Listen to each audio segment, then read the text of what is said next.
What has the traditional solution been? It's been really to ignore it, but guess what? Mother Nature finds a way. You can call me Chicken Little because I'm telling you, the sky is falling in. Welcome back. Today, we're not doing an on-farm vlog.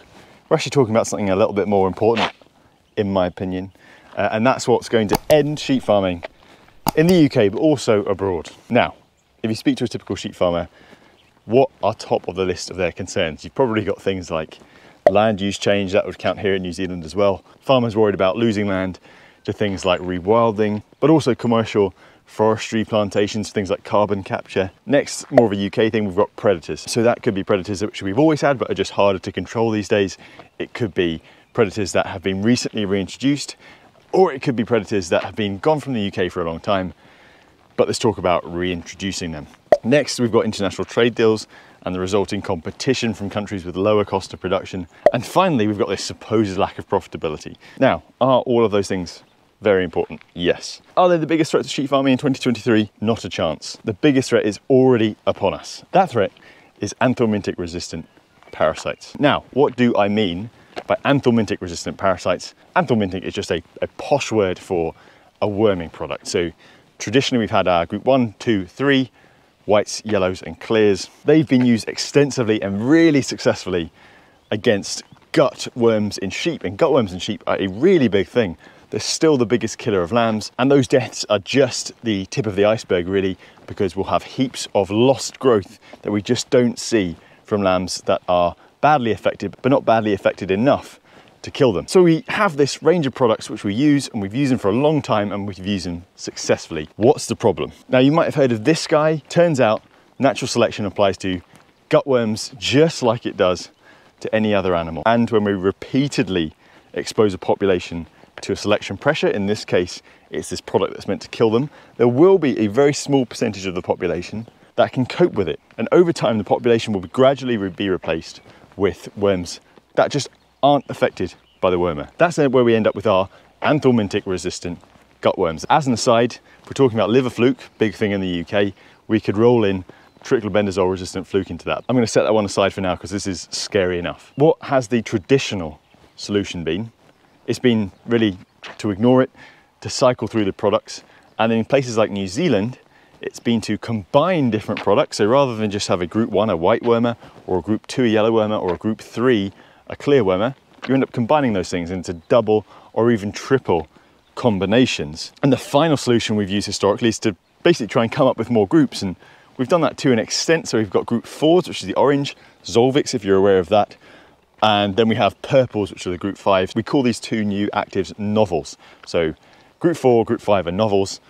And actually a lot of the products, even here in New Zealand, are not only combination, but they're a combination with novels. So Startect is a purple, it's Dequantel, and Abamectin, which is a clear wormer. And then not a product you'd find in the UK, but in New Zealand we have Zolvix Plus, which I believe is a clear wormer, and Zolvix, which is Monipantal, the orange wormer. And that has worked. The thing is, the more products we expose these worms to, the more they eventually develop resistance to. It's just an arms race. And they're able to develop resistance much more quickly than we can develop new drugs. And that leaves us in a pretty sticky situation, especially here in New Zealand, where in the past year, for basically supply chain issues, supplies of the novel drugs, so your Zolvixes and your Startex, have basically been non-existent. They've been very patchy. It's just starting to come back online now. And a lot of farmers here will, for want of a better word, dependent on those products. The upshot of that is those farmers have ended up doing a lot more resistance tests. So we test that using something called a fecal egg count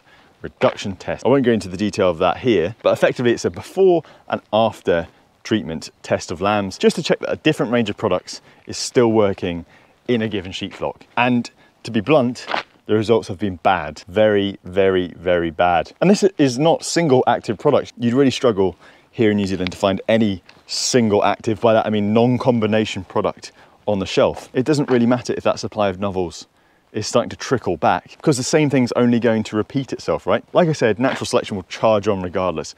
And eventually we're going to come to the end of the line. And in fact, this has happened. As Vector does a lot of work here doing consultancy. I was reading something he was writing. To paraphrase what he was written, it was basically, the end is nigh, we've got lambs dying of worms and we have no trenches left to treat them. And that's really what it comes down to. It's a problem we've wrangled with since the start of sheep farming. We thought we had it beat using the traditional products, but guess what? Mother Nature finds a way. Like I say, these fecal egg count reduction tests we've been doing this year have been very, very, very eye-opening. So after we sort of sat down and had a cry about it, we might wonder, what can we do next?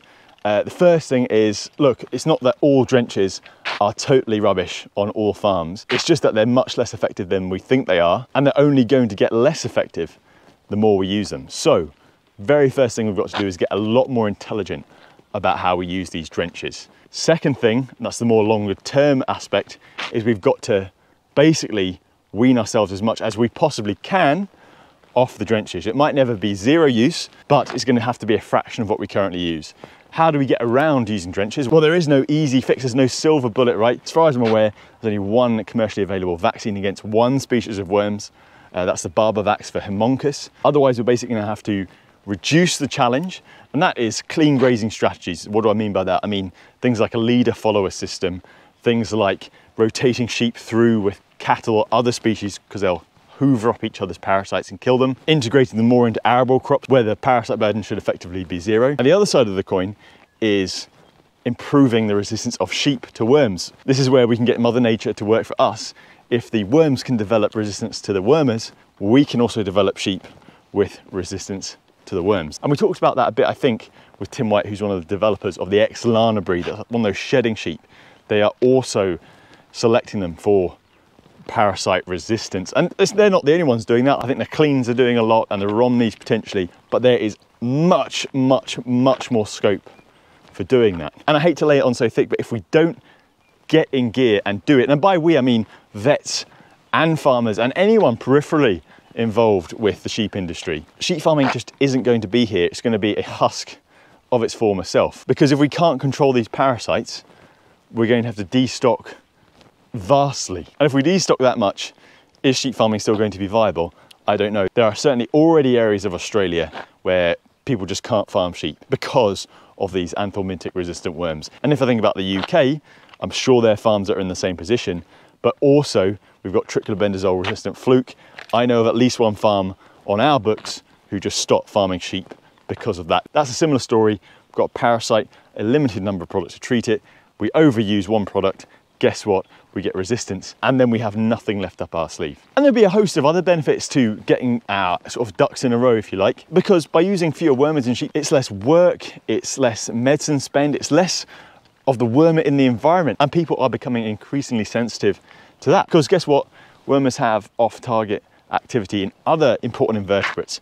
Dung beetles are sexy now, we've just got to deal with that. And then arguably, if we've got fewer mucky lambs from high worm burdens, we should have less fly strike, less work crutching out dirty ewes and dirty lambs. I hate this phrase, but it's one of those things that just makes sense, except for this big effort, and it's going to take a big effort to get the ball rolling. It's not going to be overnight.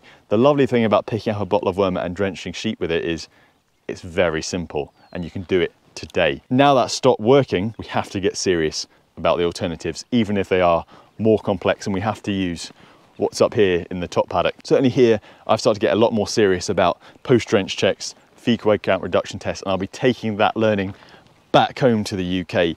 We're going to have to do a serious amount of just getting a baseline, and that's the best thing probably if you're a farmer you could do. Talk to your vet and get a baseline, see what wormers currently work in your farm. And if I was being really spoilt, what I'd probably ask for in the sort of farming press, if you like, the zeitgeist of the sheep world, is for there to be just a lot more focus on this, because it's not going to be lynx, it's not going to be Australian lamb, it's not going to be people planting trees that's going to wipe out the sheep industry. This is it, it's the Anthelmintic resistant parasites. We've got to get more serious about it. Why do I say that? Because I've already seen it, it's happening now. You can call me Chicken Little because I'm telling you the sky is falling in. So that's the positive from this, is that it's entirely within our control. It's not easy, but it is in our control. Talking about existential threats, it is June in the South Island of New Zealand, and I'm wearing a t-shirt and shorts.